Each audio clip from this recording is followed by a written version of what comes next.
Okay, hey everyone. Hi, it's Brett Gurney, and it's great to be on the line with everybody today.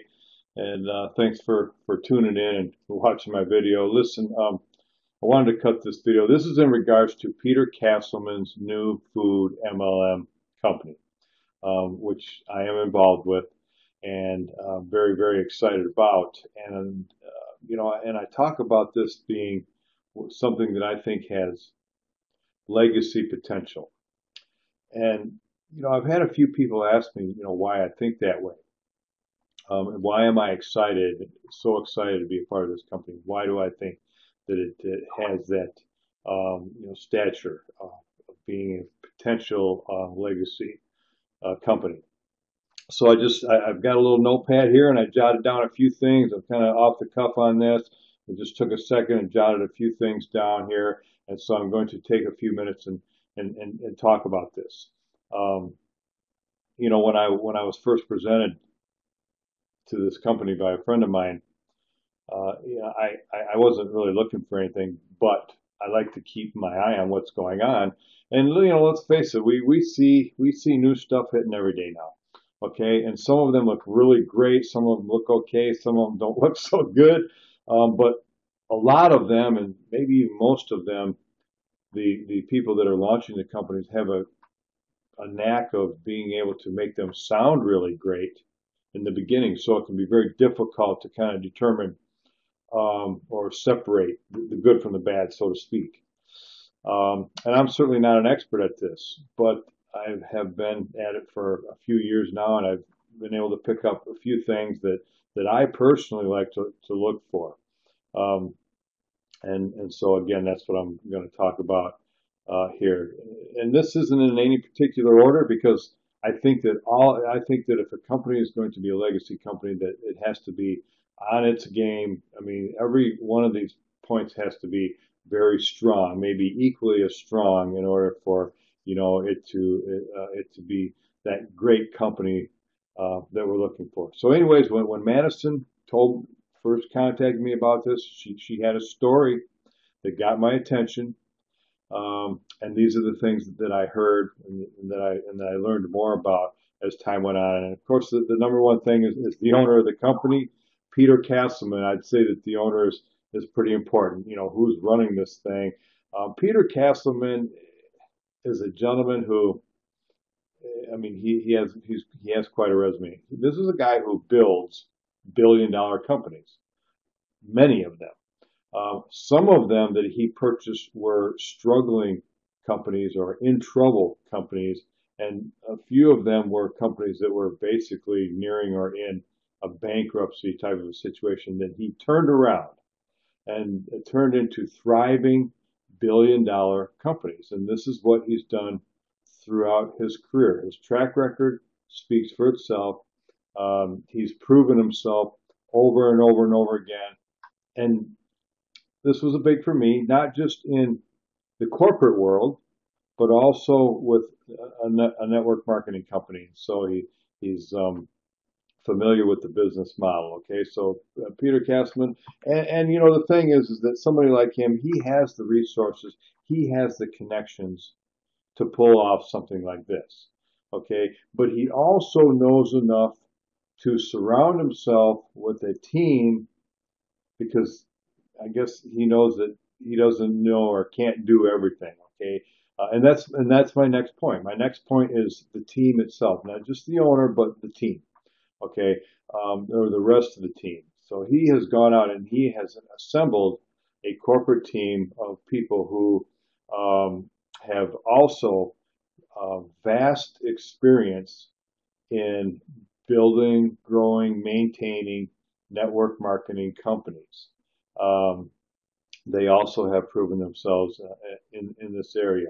And so he's put together a team of people that are capable of doing something that a lot of people just are not capable of. They have the experience. So Peter, of course, is he's the big draw, kind of the catalyst, the nucleus of this whole thing. But he has surrounded himself with what some people might even refer to as a who's who of network marketing.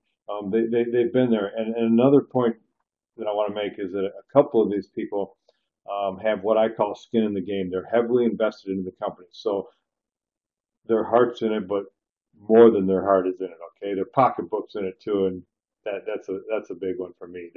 They're actually skin in the game. They're a part of it. Okay, so they're gonna stay and they're gonna do their best, and all those things matter. Okay, so the next point is, of course, the product.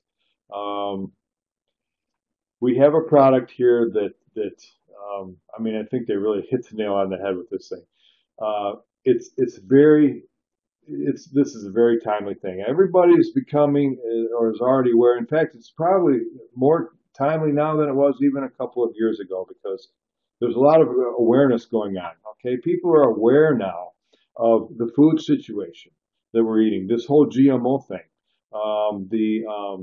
the fact that foods are nutrient empty, the fact that foods are filled with chemicals, and this is stuff that we're giving our children, and a lot of us are busy and we're on the go and we're trying to eat in a hurry, and if we're out and about eating in a hurry, that can, I mean, that's not a good situation, so they've come up with a better alternative, a better choice for something that all of us are already doing. So it's needy, it's timely, it's needy, it's convenient, it's affordable, and it's something that everybody's doing. We are bringing to market a nutrient dense, dehydrated, so that it has a shelf life, packaged, healthy alternative or food choice, a better alternative than what it is that we're already doing. And that's an extreme hot spot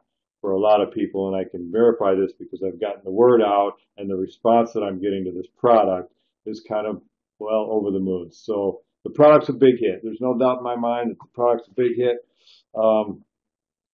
And it is for the masses. I mean, this is important. Is there a product that will attract more customers than distributors? I mean, a customer base. That's very, very important to me, to have a company that people would buy even if there wasn't an opportunity. And we have that. Okay, we have a product that's consumer driven for the masses. Very important points. Okay, the next point I want to make is, the money. It's very difficult to launch a successful network marketing company on a shoestring budget, which a lot of companies attempt to do. Some of them do a pretty good job. They catch some momentum and they're able to grow and take the money that's coming in to continue to build their company. Very few have the money up front to do what needs to be done to come out strong out of the gate. This company does. The financing that we have is more than adequate. It's above and beyond. And a lot of companies that don't make it, they'll say that, well, this happened and that happened and this is the reason and that's the reason. But the bottom line, at the end of the day, the reason is because whatever broke, they didn't have the money to fix. Okay, or they just didn't have the resources to make an infrastructure that can withstand either not enough sales in the beginning or too many sales in the beginning, because that happens a lot too. Companies implode, they explode. Money is a big, big issue, and a lot of companies fail if they don't have proper funding. This company does have proper funding. Big point, okay? The company is not something that was, for lack of a better expression, thought up over a poker game last night. It's not something that somebody all of a sudden had an idea and said, "Hey, let's make a company and let's go find a product to attach to it so we can make a profit." This company has been years in developing, and it comes from the joining of two people with a lifelong mission. People who are very, very passionate about what they're doing. They don't really need money, but they want to make a difference. What I'm talking about here is having a story. That's big for me. Okay, I need to be a part of something that I can become emotionally connected to, and that kind of blends in with the product as well. People will become emotionally connected to this product because it will make a difference in their lives, their families' lives, their kids' lives. They'll feel better, they'll look better, they'll be more active, and the same as the people building the company. They're on a mission to make a difference, to provide a solution to a problem because they want to help, not because they're broke and need money or something like that, but because it's something that they're passionate about. There's a story behind this, how it came about, why they're doing what they're doing, and it's a great story. And that's what I heard when I first heard it, got a presentation, about this company. I heard a story, and that's a big deal for me because I can take a story and I can present it to other people and get their hot buttons and build a team based around a story. Big point. And by the way, this company has been, I started to talk about this and got a little sidetracked, but it's been they've been 4 years in development with just the team that they put together. I mentioned this was a lifelong work between the two main people, but they have a team of scientists and advisors and product developers and all these people that have been working on this product line and this company and putting this whole thing together for over almost 5 years now. So there's a history. There's a story and there's a history. The other point is, do they know how to and are they capable of expanding internationally? And is that something that they intend to do? That's important to me. I'm an internet marketer and I've got some worldly contacts, and I know a lot of you will have worldly contacts, and you want to know that you're going to be able to expand your business around the world over time. Done properly, okay? And what I mean by that is, a lot of companies, or most companies, especially companies that are underfunded, they will go into other markets and say that they're international and stuff like that, but they're doing it on what they call an NFR business model, which is not for resale. And what it really means is that they have to ship products from the USA to all these different countries, and so they don't have infrastructure there. They won't. That's not how they'll do it here. They'll do it properly here, meaning on the ground, in-house, international expansion, meaning they will have warehousing, delivery, manufacturing, support, infrastructure, all of those things in the country. Okay, just like if it was here, it'll be there. Okay, so that, and those of you who are international networkers and marketers, I know that that's a huge, strong point for you as well. One other thing I want to talk about is this is where I see a lot of new companies that don't get, they kind of epically fail in this area, is for those of us who are, marketing on the internet and that use social media and we use maybe mobile marketing. We want to be able to have user-friendly systems that will make our jobs easier and allow us to share things virally, through social media, through mobile, different platforms. And the company isn't really talking about this yet, but just from a couple of conversations that I've been able to have with consultants, it really sounds to me like they're keenly aware of the need, and it sounds like they've brought in people whose expertise is in the area of providing these user-friendly social media and internet marketing sharing systems to help us build our businesses by being able to share virally. Big deal for me. And so that's kind of the points that I wanted to cover. Why I think this is going to be a big successful company. Why I think it has legacy potential. But there is one other thing that I want to mention that I haven't yet, and it's pretty important to some people, and that is the timing. I mean, those of you who have looked at this a little bit, what information is available now, will agree, and those of you who haven't, if you do, I think you'll probably agree that this isn't your average everyday company launch, and things like this very seldom come along.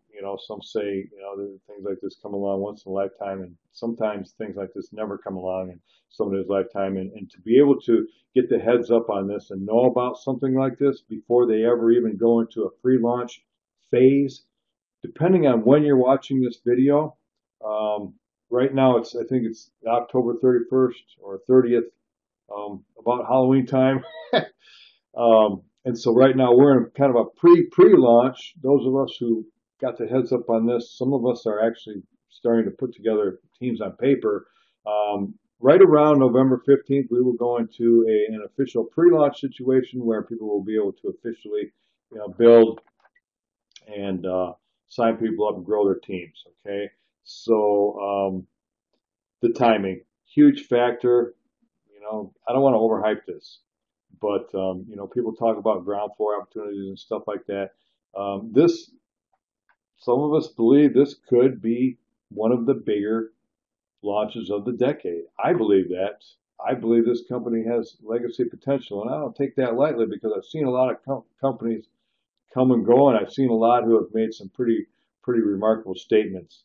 So, anyways, I went on a little bit, but all I can say now is that if you're watching this video, if somebody shared this video with you and you're somebody who might be interested in learning more, get back with the person that gave you the video and say, hey, I want to know more about this. Tell me more about this. And let's get you the information. Let's get you plugged in. And I want to thank you for watching the video.